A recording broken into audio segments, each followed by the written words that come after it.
If you're a first-time home buyer in Utah and you've wondered how much it costs to use a realtor, stay tuned. First of all, I have to admit that this topic is rarely talked about, and it's because as real estate agents, we've been trained and told time and time again that there are no standard commission structures and that commissions are fully negotiable. While that is true, it is as true as knowing how much you'll be paying for a car as soon as you walk up to the parking lot, right?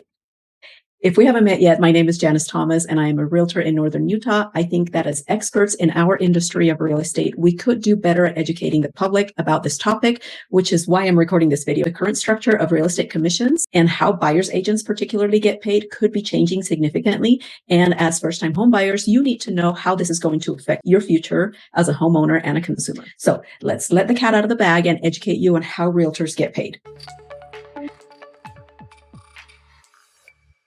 In Utah, when a home is listed for sale, the seller negotiates a commission with the listing brokerage, which is typically between 5 and 6% of the home sales price. This amount is then split between the listing agent and the buyer's agent. Is it a 50-50 split? Maybe, maybe not. It doesn't have to be. As it currently stands, in order for a home to be listed on the Utah Real Estate website or utahrealestate.com, which is our MLS, the listing brokerage is required to offer a buyer's agent commission, which means that a portion of that commission that was negotiated in the first place is going to be shared with the buyer's agent.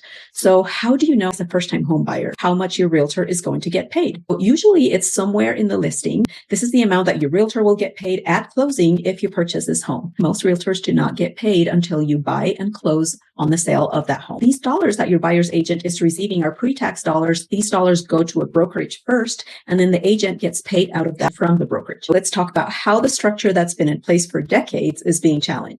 In 2019, a class action lawsuit was filed against the National Association of Realtors and 4 major brokerages challenging the rule requiring home sellers to include a buyer's agent commission in the price of the home, claiming that doing so was a violation of the federal antitrust law.